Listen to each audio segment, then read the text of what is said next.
Have you ever thought about the cards that you've been dealt? Have you ever taken the time to examine your life as if it were a hand of cards? For many of you, you would look at the hand that you've been dealt and go, I've been given a great hand. I don't want to change a thing. And still there are others. You would look at a few of your cards and you would go, these are the hard and bitter cards. It's as if we would say, if I could just trade in these cards, my life would be so much better. But that's just it. You can't trade in the cards that you've been dealt. These are your cards, whether you like the way they feel or not. It's interesting. The people that we want validation from, people we want to like us, the people we want to impress, we hide these uglier cards behind the more noble, significant, prettier cards. These are the cards that we want people to see. These are the cards that we've based so much our identity on. It's human nature, I guess. But deep down, we know the cards that we've been dealt. There's no escaping it.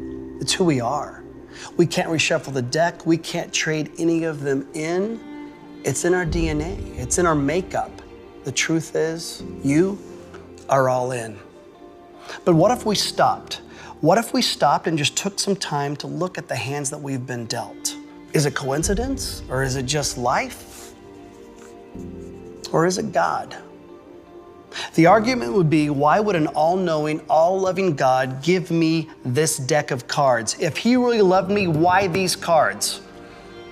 And these are the cards of pain, of chaos, of guilt, of hurts, of hang-ups, of habits. And amongst this deck, for some of you, there are some really cruel cards. Cards of rejection, depression, addiction, abuse,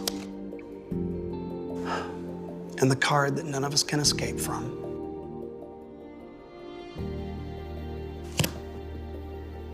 But if we were to stop and think back, there are some great cards in this deck, like when you were a little kid and the first time that you made your dad laugh and he laughed so wholeheartedly, that was a great card. That was a great day.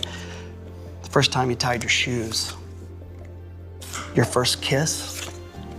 When you graduated college and nobody said that you could do it. The first time that you used your gifts and talents and someone looked at you and you knew they meant it and said, you are good at this. And the first time you stood up for yourself. These are the pretty cards. These are the ones that we move to the front of the deck. It's a sad truth, but we really care what other people think of us. And these are the cards that we reuse, we relive, we reshuffle because we care for validation from other people. But what does God think? What if God were to take a look at all our cards? Which ones would he choose?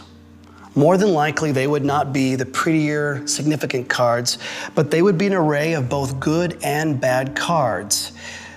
So you see, he wants to use the most heart-wrenching cards as much as he wants to use the cards that have brought you peace and joy. Don't discount the fact that God wants to use the most difficult cards, because these cards have brought blessings and they have given us the greatest learning lessons of life. To God, these aren't a bunch of good and bad cards. To God, they're just cards.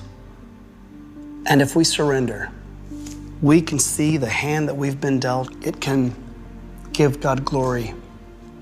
It can remind us that it's not our story, but his story.